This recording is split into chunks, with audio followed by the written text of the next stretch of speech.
Hello, everyone. Welcome back to On Purpose. Thank you so much for making a commitment to your growth, your personal development, and transforming your love, your work, and your life by continuing to be a part of this community. And that's exactly what we're building here. We're building a community where you can connect with other like-minded people, where we can start spreading powerful messages all across the world through this incredible online world that we all have access to.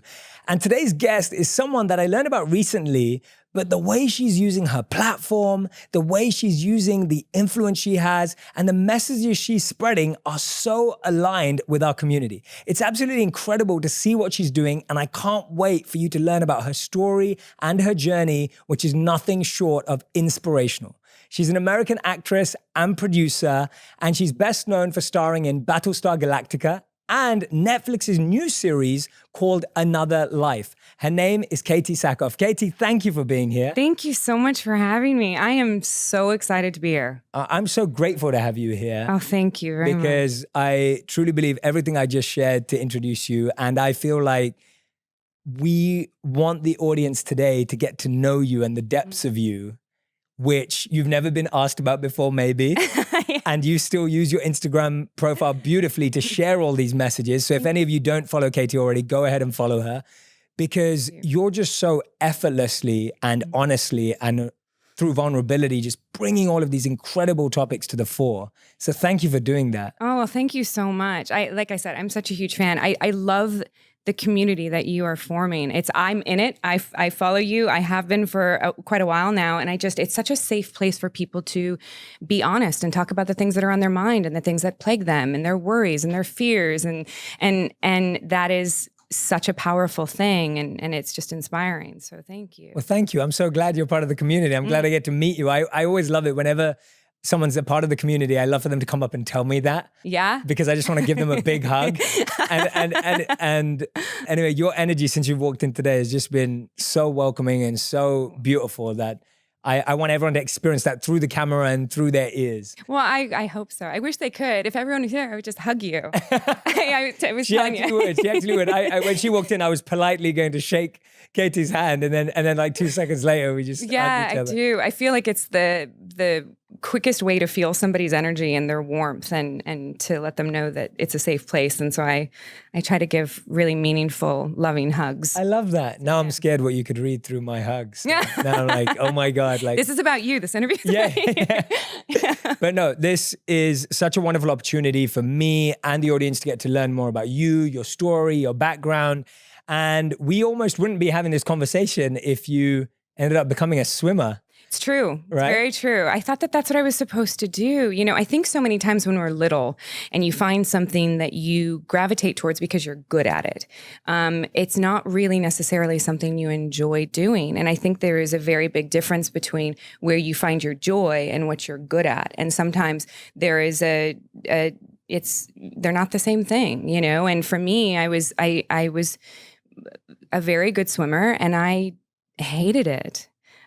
So when I got hurt, it was like this weird, crazy blessing in disguise where it finally gave me the courage to say to my parents, I don't really want to do this anymore. And it was my path, you know, that was sort of where I saw myself going. And it took me a while to figure out what I wanted to do after that. But my mom was very instrumental in getting me out of the house and getting me like to go try new things. And she found this ad in the paper to go be Kirsten Dunst's body double. And she was like, let's just get her out of the house. Like, she's so sad right now.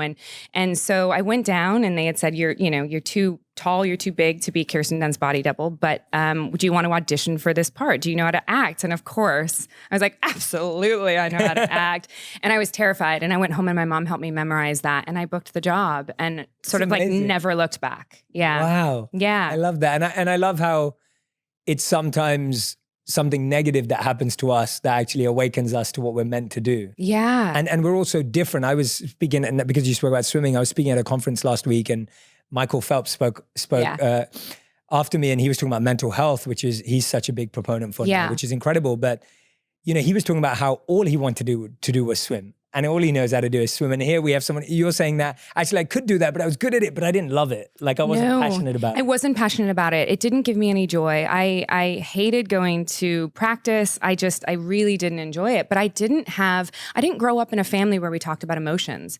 And so for me to go home and say to my mom and dad, you know, I don't enjoy this. I don't get joy out of this. I don't think that they would have understood that. I think they would have just been like, but you're good at it. I don't understand.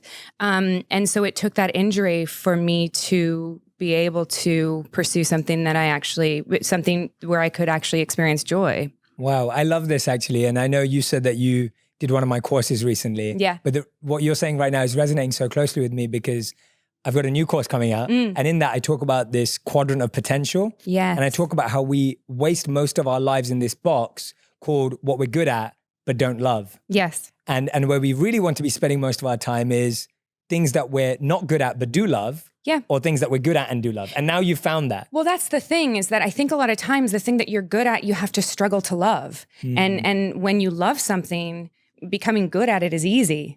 It's because you love it. Yeah. So I think that's one of the main things that my dad used to always say to me, that find what you love doing and then figure out how to make that your career. Yeah. That was his best advice to me that he'd ever given me, because so many people say very similar things about, like, you know, you'll never work a day in your life if you find something you enjoy, things like that. But he really hammered that home for me. And that's, I think, what led me to acting. My morning routines are normally really busy and includes working out and then going straight into meetings. One of my close friends introduced me to the Superfood Blends by Four Sigmatic, and it has changed my mornings. Four Sigmatic is a natural superfood company that specializes in mushroom-based drinks that benefit our immunity, energy, and longevity and help us live healthier, more enhanced lives. Four Sigmatic makes a wide variety of blends, including a mushroom coffee, hot cacaos, matcha, superfood blends, and more. Four Sigmatic superfoods are delicious and easy to make with their single-serve packets and tins for at-home use. They're great for travel or for those of you who are always on the go. You just have to tear the packet and mix with hot water. I personally love the Four Sigmatic Superfood Protein, which helps my muscles to repair and rebuild after a workout. It's vegan, gluten-free, and made from organic plant-based protein. It's so simple, you can easily scoop, shake, and sip or blend into your favorite smoothie recipe. For 15% off Four Sigmatic purchase, go to foursigmatic.com/purpose or use the discount code PURPOSE at checkout. In many businesses, creating a website can be stressful and an extremely tough creative process. I've seen so many people struggle with website design, especially when they lack expertise in website creation, and it's often really expensive to pay designers. Wix is a free platform that allows you to build highly customizable, professional, and robust websites.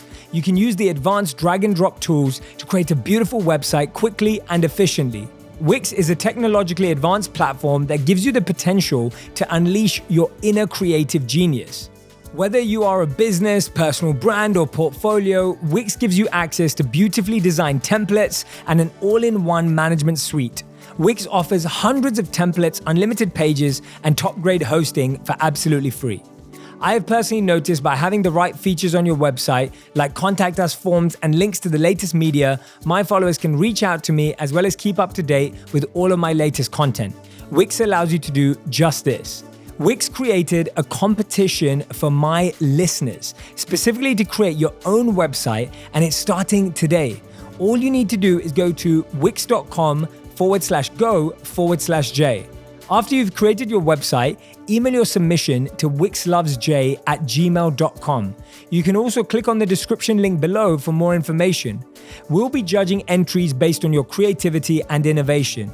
The best submissions will be showcased in the next episode. You can also get started with your very own site today. It's so easy. For 20% off your first ever Wix site, go to www.wix.com/go/J to start your site for free. On Purpose listeners can also use the promo code J20 to upgrade to a yearly premium plan and get 20% off. Where did that journey start then, from being a body double to now being in the industry for 2 decades? Yeah. And like working to improve your art, your skill, that mastery that you're speaking about. Like obviously acting came upon you and it became a thing, but then how did you go through that process of really developing your skills in your art? You know, I like to say that I'm an overpaid compulsive liar. And I think that acting is all about conveying an emotion and getting someone to believe it. And so for me, I never studied. I just, I learned how to fake it for a very long time. And because that's all I knew how to do. And then I was on Battlestar Galactica and I wasn't taking it very seriously. And Eddie almost actually pulled me aside and he gave me the lecture of all lectures and said to me that if you actually tried, I think you would actually be really good at this. Wow. And I was like, what do you mean? I'm already here. And he was very serious. He was like, you have an opportunity that so many people wish they had, and you've got to take it seriously. And I wasn't, at that point I was 21 years old and I was just having fun. And I realized that you can have fun while still taking responsibility and taking something seriously. But it was a weird road for me. It was very strange. I did fall sort of right into a job, which was great. But I fought a lot against the norm and what people wanted me to be. They saw me as this little blonde girl and they wanted me to play a very specific role. And I wasn't drawn to those roles. I didn't have the courage to say, no, I don't want to do that. I want to do something else, until Battlestar came up. And it was this role that was this tough, take no prisoners, honest woman who wasn't scared of anything. And it's who I wanted to be. I was not that person, but I was so drawn to her as a role model for myself that I was desperate to play her, and I wouldn't take no for an answer. And I think I auditioned for it like 6 or 7 times, and I just wouldn't go back. Like I just wouldn't quit. I just kept going back. And I don't know how I got it, but by the grace of God, I did. But it was one of those weird things where I never took no for an answer in this business. If somebody told me no, I never took it personally. I just went, okay, great, let's move on to the next one. And I didn't have a plan B. I didn't think failure was an option. And I think that was just the blissful ignorance of a child. But I just didn't think that failure was going to happen. And so I pushed through. And my parents allowed me to do that. They sort of saw how driven I was and just went, okay, I guess she's going to do this. Yeah, I love that. So you're saying actually you auditioned 6 to 7 times. And so you heard that no that many times. Yeah. What do you think it was for you that's helped you push through a no every time you hear it? And I love the way you said that, you didn't take it personally. Tell me about how you were able to, because I think today when we hear the word no, we all take it personally. It's very common. And I know a lot of the people listening right now or watching right now will think, well, when I hear no, I just think like, oh, I'm not good enough, or I don't have what it takes. Like, how did you take that no? Yeah, I think one of the best things we can teach our children is that not everybody's going to like you, and that's okay. My mom was like, you're not going to be everyone's cup of tea, and that doesn't mean there's something wrong with you. It just means that they're a different person, they're going in a different direction. And so when people told me no, I just it lit this fire inside of me that wanted to keep going. But I didn't take it personally because I've always thought that acting was art and it's subjective. And I can look at a Picasso and not get it. Yes. And so people can have an opinion about me and not get it. And that's okay. It has no bearing on my self-worth and who I am and what I have to give to the industry of acting or life in general, And I think that that is one of the things that my mom and dad instilled in me from a very young age was that who you are is not what you do. And who you are is so much more important than anything else you're ever going to do. My dad said at the end of your life, you don't want to drop the mic and go, oh, that was fun. I lived a great life for myself. He's like, at the end of your life, you question whether you loved greatly, whether people knew that you loved greatly, and that's your contribution. And so it never to live for yourself, but to live for others was a big thing. And when you live for others, you don't take it personally if one person says that, you're not good enough. Yeah, I love that. Your parents sound like incredible people. They're incredible people that have screwed up a lot. I think that you learn from mistakes, and my parents never hid those mistakes. They made mistakes and went, wow, that was a great mistake. Let's sit down and talk about it. And so that's sort of how I attack it with other people. Whereas like I make a ton of mistakes. I made 5 today. But that's the only way you learn. You know, you can learn by watching other people's mistakes, but you can also learn from your own. And I've made some pretty big doozies. What mistakes did you make today? Today, let's see. You said you made 5 today. You don't have to tell me all 5. You don't have to tell me all 5. I drank way too much coffee today. It's a little mistake today, but no, I do. I make little mistakes every day, but it's how we learn. It's how we grow. And I loved what you said about failure, that you never accepted failure was possible. And what I'm gaining from that, and I'd love for everyone who's listening and watching right now to recognize this, is failure is when you stop trying. Of course. Right? Yeah. And so like you kept going, that's why you didn't accept failure. Whereas what we do is we take that event as failure. Yeah. When actually failure is when you stop trying. So the fact that you kept pushing meant you were saying, hey, I'm not going to fail. Of course. And whereas when you take that no as a failure, and lots of us do, we take that no as equivalent to failure. Yeah.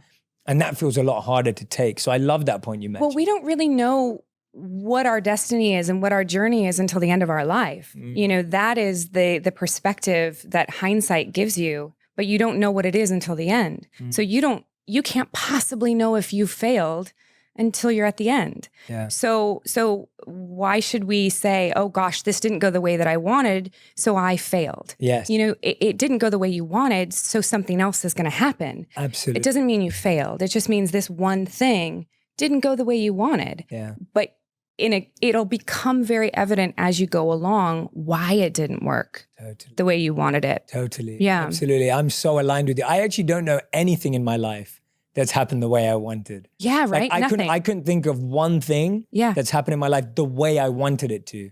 And so I've often said to people, I'm like, you'll get to where you want in life, just not in the way you imagined it. Yeah. And the journey is just so different from what you imagined. So just become detached from how you want that journey to look, because it's going to surprise you or delight you. It will confuse you.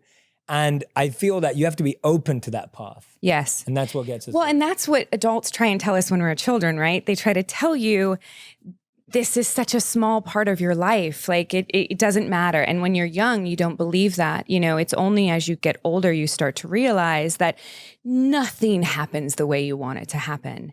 And that is the beauty of life. Like we are in control of our own destiny, and we are a series of our choices, but the choices you make, you are also on a ride, and you don't know where you're going to be tomorrow. And it's sort of like a choose your own adventure story. You have the choice to go right, but the story's going to keep going, and then you're going to have to choose again. And so you have no idea what's going to happen. So failure isn't an option, because I don't believe failure exists. Yeah. I love that. So powerful, incredibly powerful, amazing. You've already, in the few minutes we've been speaking, you've already dropped so many great messages and lessons for our audience. It's amazing.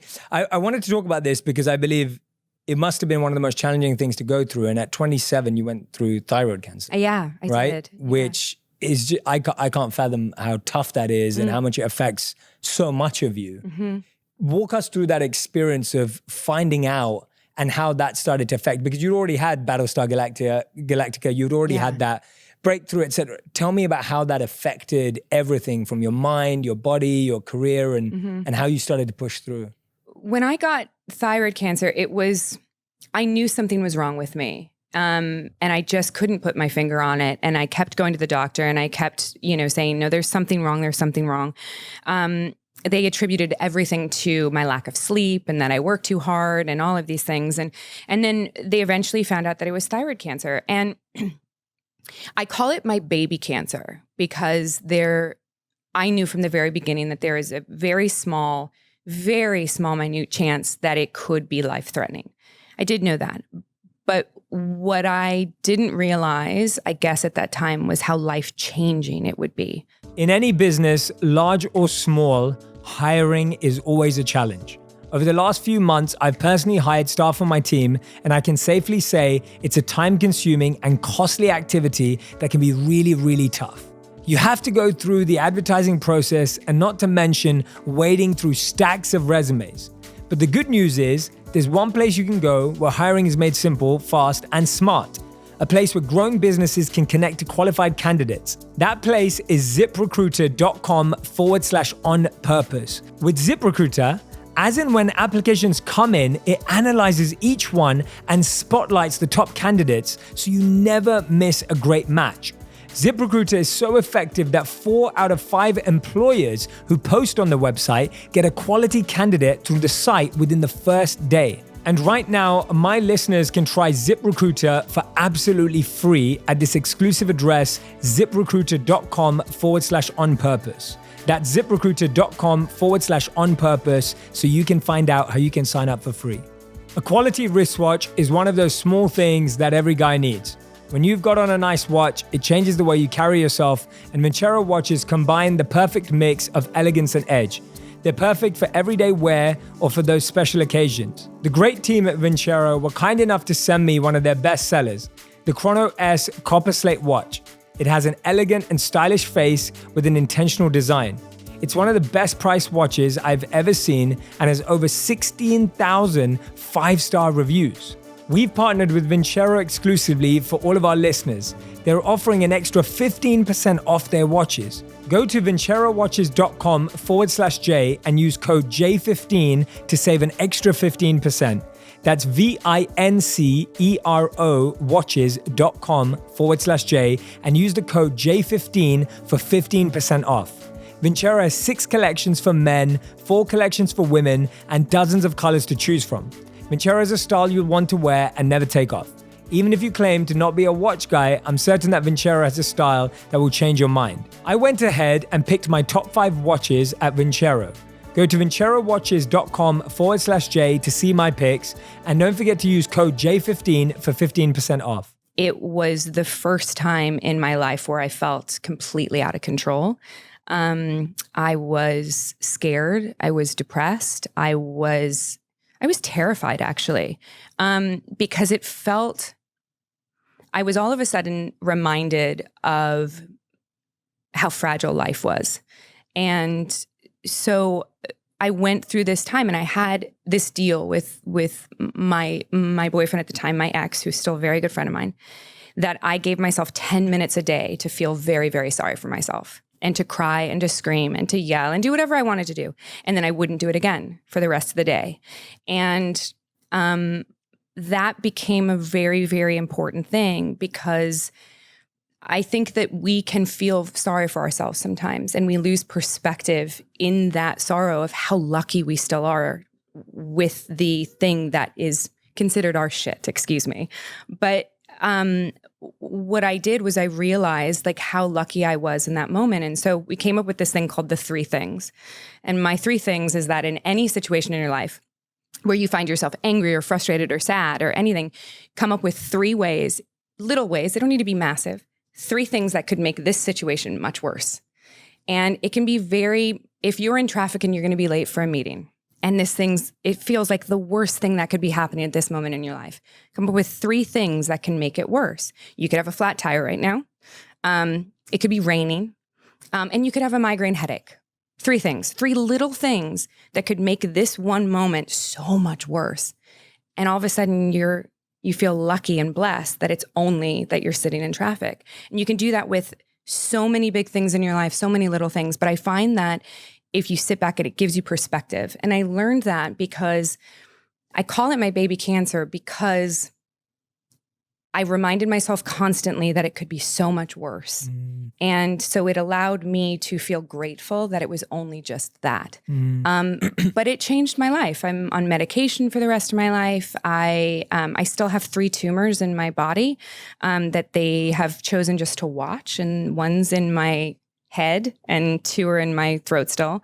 And those are life-changing. Every 6 months, I have to go to the doctor and have what's called a contrast MRI.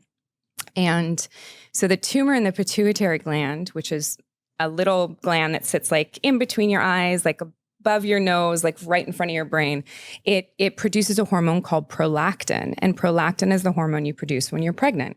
And so because I have a tumor there, it has made it very, very difficult to have children.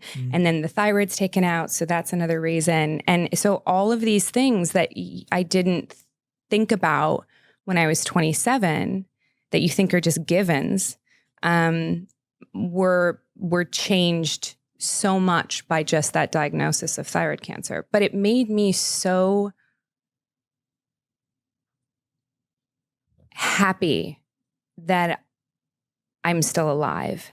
And at 27, which seems late, so many people are faced with this so much younger and in so much more of a life-changing way. But I realized at 27 that every single day we get is a gift. And I became in that moment not afraid to age. Aging is a gift. At that moment, not afraid of what people thought about my body, not afraid of all these things that had plagued me in my career for so long. At that moment, I was like, I am going to live the rest of my life with complete, utter, true honesty to myself, everyone around me, because I'm so lucky I'm here. And so it gave me that was such a beautiful gift. Talking about not knowing what's going to happen in life, like I wouldn't have chosen that, but it became the thing that formed who I am now. Wow. That's amazing. I love that because it sounds like when I'm listening to you, you've taken this and you said in your own words, a gift, and you've let it be such a driving force in your mindset towards life. Yeah. Rather than seeing it as an issue or something negative. Yeah. You've really transformed it. Yes, I think so. I see it's so easy to get caught up in our own lives. I still do it. But if we stop long enough and find that perspective of how blessed we are to just have a roof over our head, so many people don't, I think that is the thing that I focus on the most in my life and in my practices and in my meditation is just how blessed I am to just be here. And so, but that was thyroid cancer. Thyroid cancer was a doozy, life-changing. Absolutely. Yeah, of course. And do you find that 10 minutes you'd set aside to kind of vent, cry, etc. Tell me about that process. Like, did that work? Was that a useful habit and practice during that time? It was really useful. And I actually found that I usually didn't go 10 minutes, and it usually was crying and it was usually screaming into a pillow and I would yell a lot. I'd call my mom and I'd get very down on myself. But it usually wouldn't last more than 10 minutes. Wow. I usually got sick of hearing myself complain.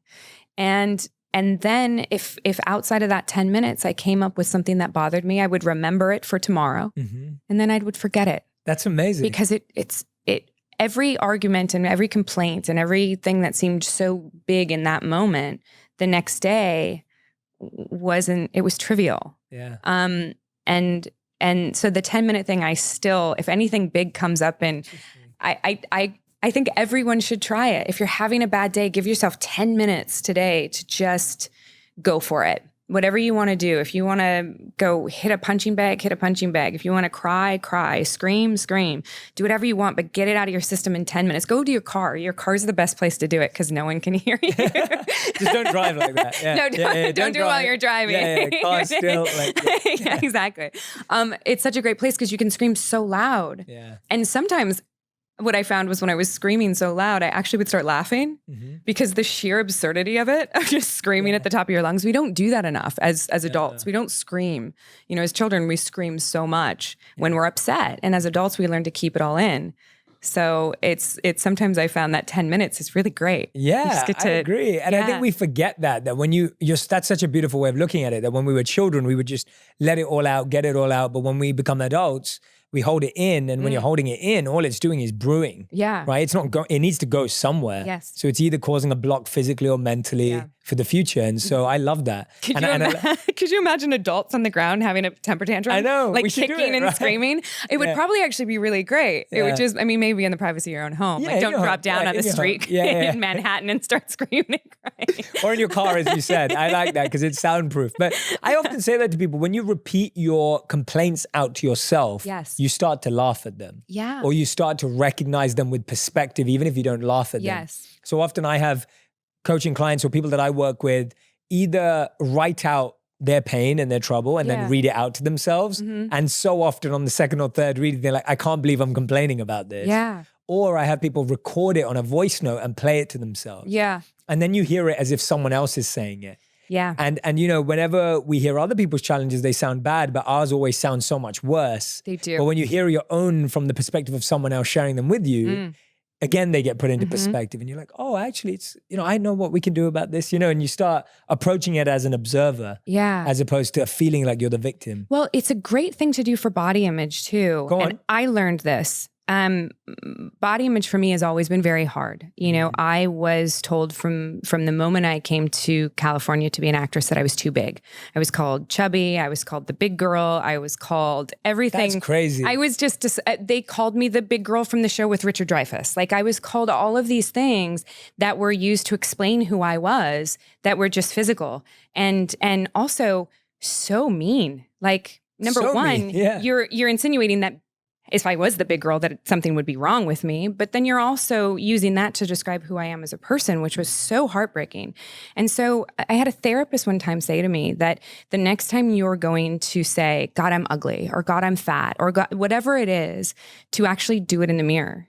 And so I started doing this many years ago, where if I had a day where I was like, God, you know, my ass looks terrible, I would say it in the mirror, and you laugh because you realize you would never say that to your worst enemy's face. Why are you saying it to yourself? Yeah. You know, you are the one person you have to spend the rest of your life with. Why are you being so cruel? And so that to me was so important. So even now when I'm like, have a, you know, anything that I want to say negative about myself, I walk to a mirror and I say it to my face. And you just go, God, I would never say this to someone. Don't say it to yourself. Wow. Yeah. And what have you started saying to yourself in addition or substitution? Or is that what it is? When you hear something negative, you go to the mirror, you say it to yourself, and then you laugh at it because, yeah, just you would, like you said, you would never say it to even someone that you don't could like. you imagine? Yeah, absolutely. Oh my God, you would never say that to anyone. Yeah. You know, the thing that I started doing was if I found something where I wanted to say my 3 things rule, I guess I just put this with everything in my life. Everything's in threes, I guess. Love it. But it's point out something you love about yourself. Point out 3 things that you love about yourself. Like it could be as simple as like, you know, oh, I love my cheekbone, or I love, you know, I have great hands, or whatever they are. Just give yourself a compliment, you know, like we can always find something in ourselves that we appreciate. Absolutely. I always say to people, I'm like, you would never say that to your younger brother or younger sister. No. Like you would never go up to them. You would never go up to anyone in your family, anyone you know, and say that. And if they said that about themselves, you'd say, no, that's not true. Like, of course. You need to work on this, or maybe we should try this. But you wouldn't say, yeah, sure, that's exactly what you are. No. Because again, like what you said earlier, that doesn't define who that person is. No. And it's something that's always in flux. And you said also thyroid cancer changed your relationship with food. It did. Right? In a big way. It did, very much so. So I used to binge eat as a young adult constantly. It was one of those things that I think the industry brought it out in me. I also think I probably had a bit of this when I was a child, but I would go and I'd sneak food. I wouldn't eat all day long. And then I would go and I would just eat a ton of food. And then I would go to the gym for hours the next day to counteract what I had just eaten. And it was just this vicious cycle where I had to, when I had the thyroid cancer, I had to sit down and figure out what healthy meant to me, which was very different than for somebody else, but what it meant to me and my relationship with food. And I had to slow down and actually start to question what I was hiding. And that's when I started going to therapy a lot, was when I was actually hiding this sort of, in relation to the thyroid, I had this survivor's guilt almost, that my cancer, I felt so guilty that mine was such a small cancer, because I would still have to go to the doctor's office and see patients that had these terrible forms of cancer that they were really, really fighting through. And I always walked in there and felt so guilty. And I had to work through that. And that was not easy. It took many years to sort of let go of that. There was shame in it too. I felt so bad and didn't know how to articulate that. Tell us about that process of giving up guilt and shame, because I think in so many different ways we all experience that. It may not be in the same way as you did, but I think guilt and shame are those types of feelings that actually never get let out. It's the ones we hold on to the most. Well, because we think they're ugly. Totally, exactly. They're just the hardest to explain to someone. Yeah. And express to someone and expect empathy back. Tell us a bit about how you kind of broke those down and dissolved them in your life. For me, it was forgiving myself and having compassion for myself. You know, I didn't have any control over what other people were going through. I only had control over myself and how it affected me on the inside. And I had to forgive myself for taking life for granted ahead of time. I felt like I, was taking my life for granted in that moment. And I forgave myself for all of that. But it was just having compassion for myself and realizing you may not have an answer for this. You may not be able to deal with that guilt. You may not, that may not be something you can figure out, but that's okay. And it has no bearing on who you are if you're a good person or not. Like that was it. I kept thinking, God, I can't be a good person if I feel shame and I feel guilt and there's nothing I can do about it. And that was the biggest thing, is that we practice so many of these beautiful, loving techniques towards strangers and other people and our, like you said, our younger siblings and things like that. But we never do that for ourselves. Mm-hmm. And I think that if we did that, and so for me, it really had to be about learning how to love myself, and learning that I had no control over anything around me, only that. Yes.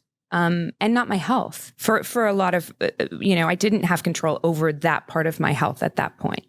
I just had to love myself. And then I tried to, every time I would go to get treatment, I would look around me and I would try and send as much positive energy as I could to people.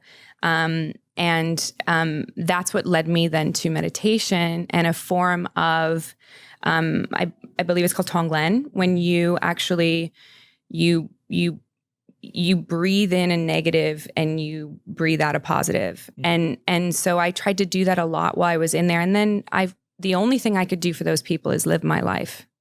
So to the best of my ability. And that's what the therapist taught me. Yeah. That's awesome. I love that. It's so powerful, especially that point you were making about this distinction of what we're experiencing, whether it's guilt or shame or ego or pride or anger or envy. I always tell people it's like wearing a bad outfit. Yeah. Like we're just putting on all these layers, but we're not that layer. Like just like we're not our clothes, we're not our envy, we're not our guilt, we're not our shame. And as soon as you realize it's not you and you can actually take it off and put it away, right? You start recognizing that actually it's just about taking off these layers and I'm not that guilt. Otherwise we just feel like, oh, I'm so guilty or I'm so embarrassed, or we keep saying I am to stuff that we're not. Yeah. And then we get lost in that belief system that I am this emotion. Yeah. No, I that was one of the main things, is that I had to just let it go. And I had to write down a lot of the things that I felt guilty about and I felt shame about. And in order to sort of let it go and realize that it didn't define me. Yeah. And then I became more honest about it as well. And I started talking more about if I make a mistake and I realize it, I will immediately try and say, oh my God, what did I just do? And I find that people are much more receptive to the mistakes that you make if you identify that, oh crap, I just did that. Absolutely. Yeah. And I love how that brings us to one of these things that I absolutely love about you is how you're so vulnerable and open on social media. And you're just able to share who you truly are through your page. You're able to share all the medical challenges that you have, physical challenges that you have, just reality too, not even a challenge, just as it is. And I love the fact that you're using your platform to speak about these messages. Tell me about what you were sharing earlier when we were just speaking. Yeah. And you talked about the word responsibility. Yeah. I'd love for you to expand on your belief around why you think you have a responsibility around this. Yeah. When I was on the show here in New York, I was on a show with Richard Dreyfuss and I was 20 years old and I had pink hair and people recognized me everywhere I went just because of this pink hair. And it was right after 9/11 and this woman, I was eating with my family and this woman got very angry at me because I didn't have a pen to give her an autograph. And it was a very weird, surreal moment for me. But what she said to me as she was leaving was she said that you have a responsibility. You gave up your right to privacy because you chose this. And that to me at the time felt like, how dare you say that to me? Of course I have a right to privacy. Everybody does. But it stuck with me for so many years because she was right. I chose this. I chose this life. There have been moments in my career where I sensed a shift, where I could tell that I was becoming more recognizable, and I kept going.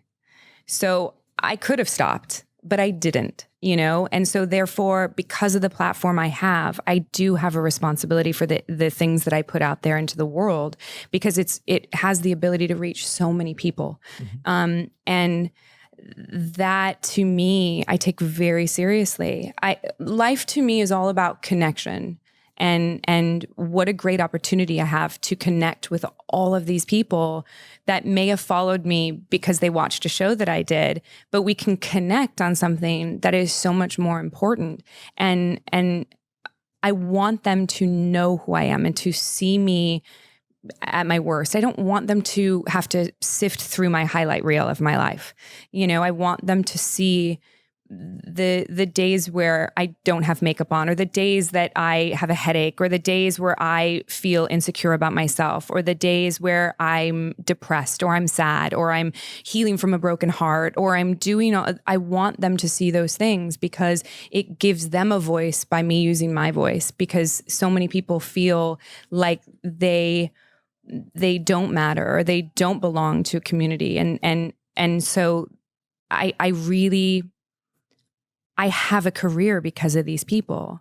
And so if they want to be a part of my life, and if they want to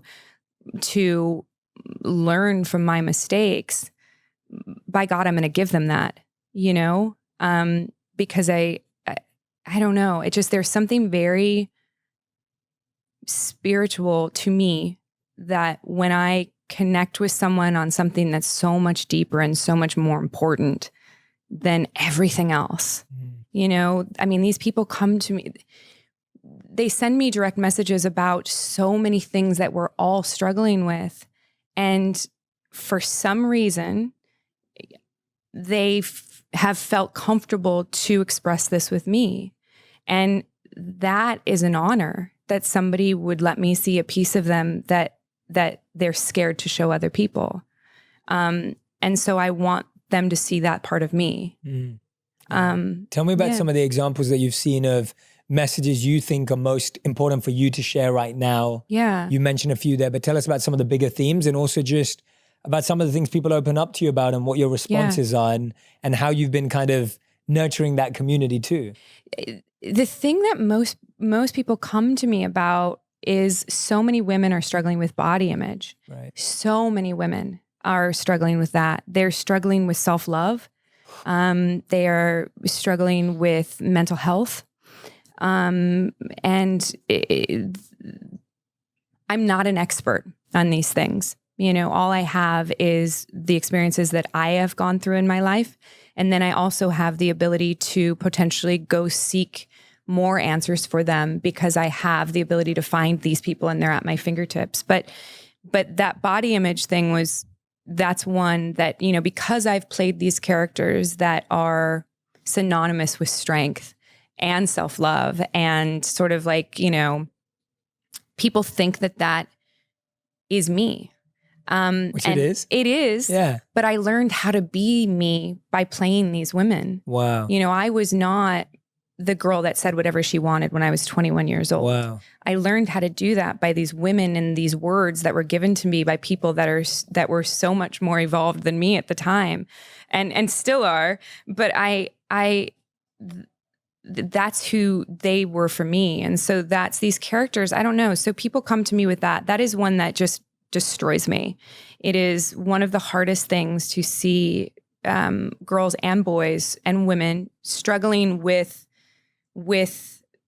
this body image that is so pushed upon us by an industry that is selling perfection. And perfection doesn't exist. Yeah. It doesn't exist. Or it doesn't exist the way we think of it. No. Yeah. Yeah. And there's no one like you in the world. Totally. Like that already is so special. 100%. I said this to someone that reached out to me the other day. There is nobody like you in the world. You are the only person out there that is you. And she said, well, what if you're a twin? And I was like, still, Your DNA is I love changing every single second. Yes. Like even if you're an identical twin, your DNA your cells are different because they're constantly shifting. So there's nobody like you. Like that is the most special gift that you could possibly be given, that you're a one of a kind. So there's no body that's perfect. There's no body that's better than yours. There is just the one that you have. And that's important. And I say that because I still struggle with that. These are things that I say to myself every day. So when I say them to myself, I then go say them to them. Because it seems I'm inspired to do so at that moment, you know? Yes, absolutely. And I think we all are in charge of what we believe we're aspiring for. Yeah. Like we have a responsibility to ourselves for what we're holding up as perfection. Right. Like, what is that picture? We're deciding that. Yeah. And whether you've consciously built that or it's been unconsciously built by your background, experience, parenting, education, whatever you've been exposed to, it's so important that we reconstruct that for ourselves.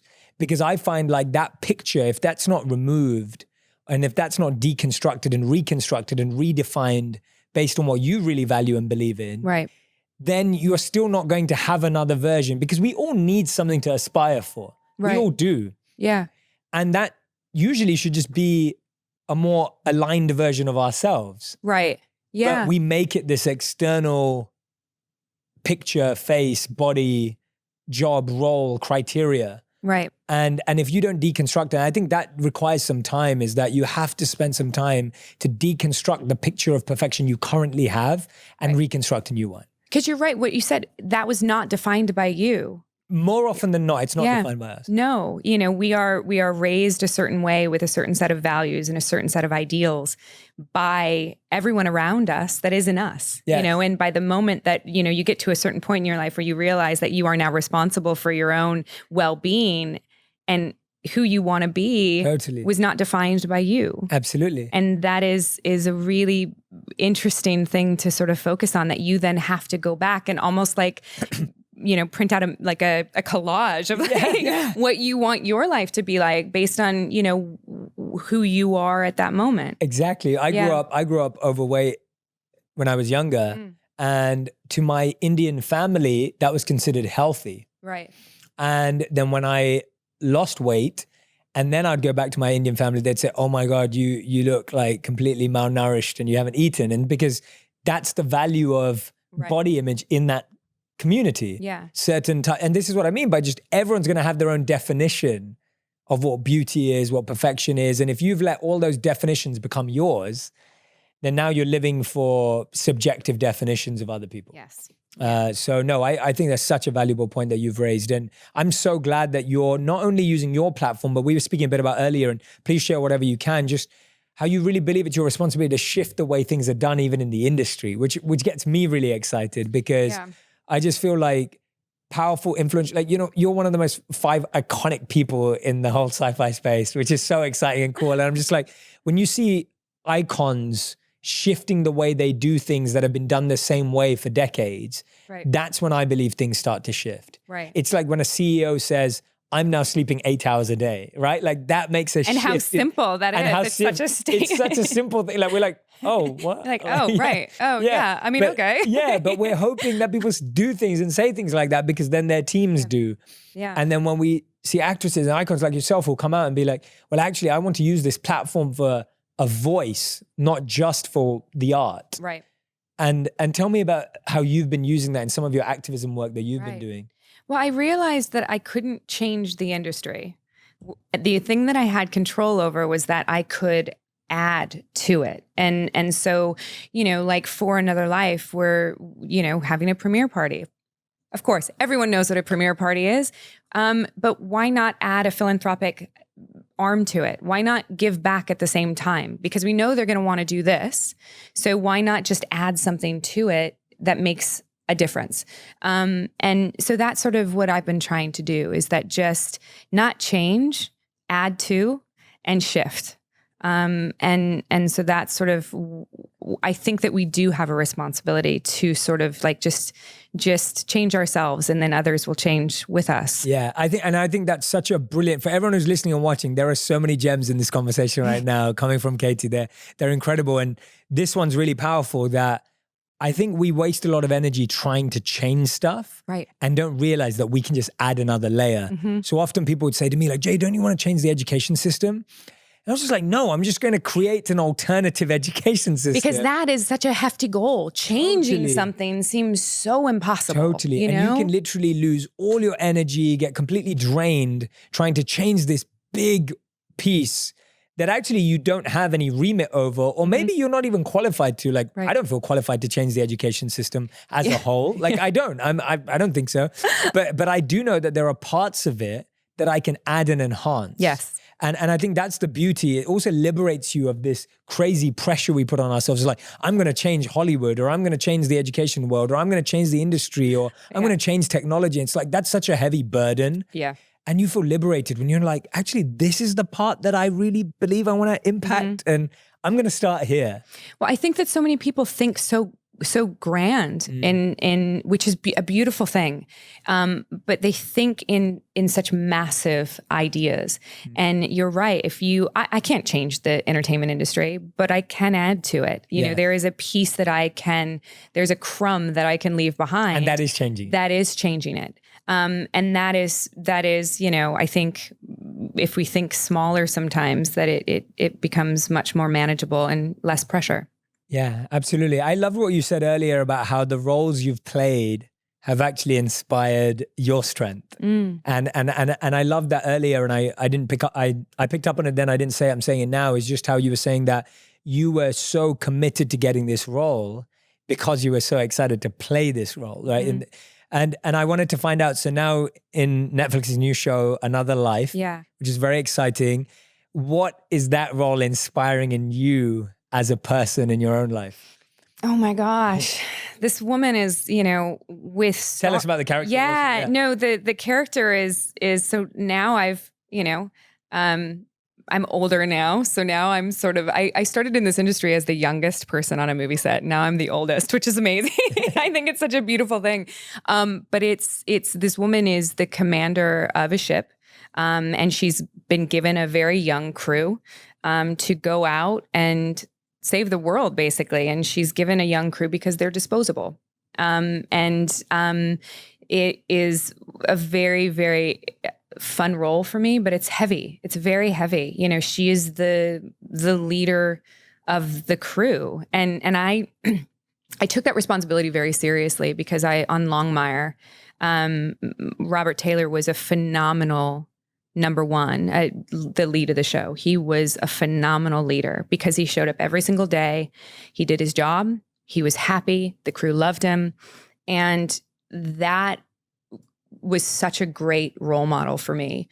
And so I put a lot of pressure on myself, probably too much pressure, actually, thinking back on it now. But I put a lot of pressure on myself to be a role model for some of these younger actors who, a lot of them, this is their first big role. Right. And I wanted them to sort of learn how to be in the industry and how to be on set and you know, what things not to do, what things to do. And so I, you know, it's one of my biggest pet peeves in this industry that they let actors cut in front of the crew in the lunch line. It, to me, is completely rude. And I don't think that it is responsible as an actor who is, you know, probably not as tired as the crew member who's been working just as hard, if not harder than you, and doesn't get to go back to a cushy little trailer and have their lunch, you know? So why don't you let him go first so he can eat his lunch and then like go, you know, have some time. Little things like that I wanted. It's a gift to be able to sort of like impart that to younger people, because things that matter to me and because a lot of people do what they're told they can do. And so it's a fun role. So the way that I'm acting on set as Katee is very similar to my character Nico, which is the commander, and she's sort of teaching them how to be astronauts. That's awesome. And how have they taken to it? Some of them better than others. No, I mean, it's really well. I mean, it's a fun show. It's a really great cast, and we were really lucky there's some beautiful diamonds on this show that we're lucky to have.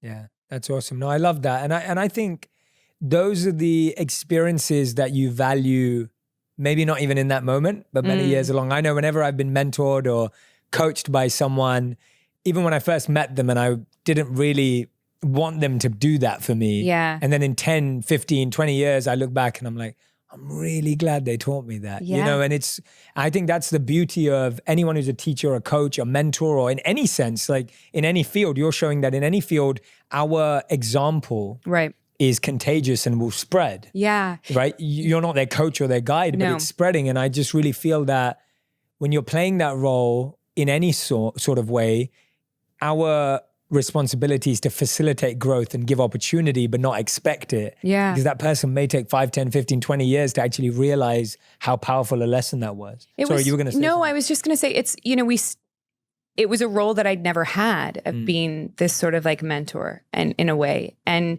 I didn't do it right in every way. Yeah. And, I had, my boyfriend looked at me at one point and he said, you need to understand that sometimes when you're listening to someone and you then impart wisdom on them based on an experience that you had very similar, what you're saying to them is that I did it, I was fine, you're fine. And you're not validating how they feel in this moment. And he said, you need to stop doing that. And it was good advice. It was great advice, but it was really hard. I got sort of frustrated. I walked away for 5 minutes. I was like, is this going to be a fight? This is going to be a fight. And I walked away for like 5 minutes and then came back and I was like, you are so right. Yeah. Thank you so much for telling me that, because I did that part of this very wrong. Yeah. And God forbid that, I've made someone feel like what they're experiencing and feeling isn't valid, or that it's not important because I did it.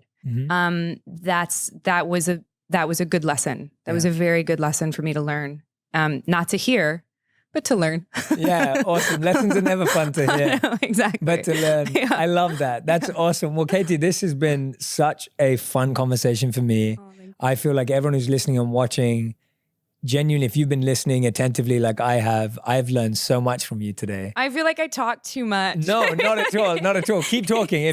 Remember when you said that I had made mistakes? I drank too much coffee? No. See, this is what happens. No, you didn't talk too much. This is amazing. Like the amount of principles and amount of practices that you've given us, I think are going to be so valuable for everyone listening. So was there anything that I didn't ask you that you wish I did? Because this is what this opportunity is for. If there's anything that you're like, Jay, I really want to address this or talk about this, please, this is free, no quick fire round anymore. Like this is, I want to give you that opportunity. Is there anything that we didn't touch on that you really want to share? We didn't, the one thing we didn't touch on is that I'm starting a YouTube channel. Yes, let's talk about that. Yeah, let's talk about that, please. For me, Instagram, I do find that there's so much there and so much of sifting through to find the content that touches on a deeper level. And I wanted to reach more of the fans that are reaching out to me, but on like a longer platform. Instagram seemed a little, it didn't seem intimate enough for me.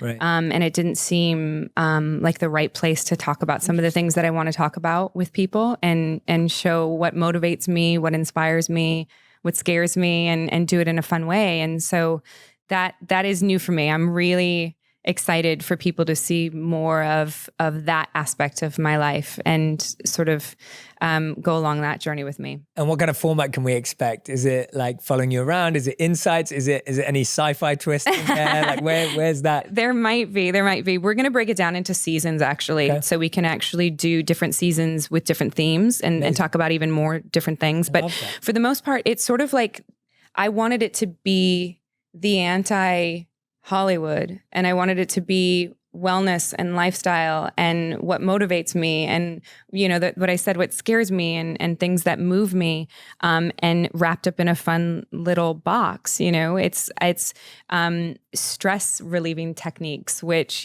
but under the guise of baby goat yoga. Like things like that are fun to watch, because I think that sometimes when something is fun to watch and it's palatable, it's much easier to change somebody's perception of something. Absolutely. The name of the company is actually Blood, Sweat, and Coffee. That's the name of the channel. It's sort of Amazing. a metaphor Blood, Sweat, for and Coffee. everything. Go subscribe. In life. We end every interview with a final 5, which is a rapid fire, quick fire round. Okay. So this is where you can't talk too much. You're not allowed. I may digress at points or go off on a tangent. I'll be as fast as I can. But I promise I won't talk too much. So the number one question is, what's your dream role? Or what would have been your dream role? Past, present, anything. It could be anything. I always say my dream role is the one I have right now. Love it. Amazing. Beautiful answer. Question 2. What's the one thing you never leave your house without? Oh my God. I don't know if there's anything. It's usually poop bags. Oh. I know that sounds bad. I always have a doggy poop bag in my pocket. Nice. Okay. Whether I mean to or not. Awesome. Number 3. If you had to describe your new show in one word or one sentence, what would it be? It's a wild ride. It's very fast. Okay. Awesome. What's one practice that you have on a daily basis that you don't think people know about that you'd want them to know about? A daily habit, a daily practice, meditation? I meditate every day. And then I talk about, I do have a gratitude list, which is becoming very mainstream, which I love. And then I pick one thing that day that I need to work on. Nice. I love that. Number 5, if you could have dinner with one person, dead or alive, who would it be? My grandmother. I really miss her strawberry rhubarb pie. Oh. And no one wrote it down. She was a really great woman. No one wrote it down. It was just all in her head. Yeah. Yeah. Wow. Thank you. Katee, thank you so much for doing this. Oh, thank you. I'm so grateful to have you on. Honestly, you shared some amazing insights today, and I can't wait for everyone to hear this episode. Thank you for having me. No, I feel like this is the first time anyone's ever asked me any of these questions. I love that. Thank you. Please go follow Katee on Instagram too, though, because I do feel like for anyone who doesn't know you already, they can find out so much about you, which I think will be such an incredible way. And of course, go and check out Another Life on Netflix as well, releasing. Oh, Netflix won't let me tell anyone. Okay, fine. So all right. they do things very different over there. Look out for Another Life on Netflix this summer. Katee, you're amazing. Thank you so much. I absolutely love meeting you today as well. It was lovely. And I hope we're going to stay in touch. I can't wait to take more of your courses. Yeah, absolutely. I love them. I can't wait to learn more from you too. I'm going to be a subscriber for the YouTube channel for sure.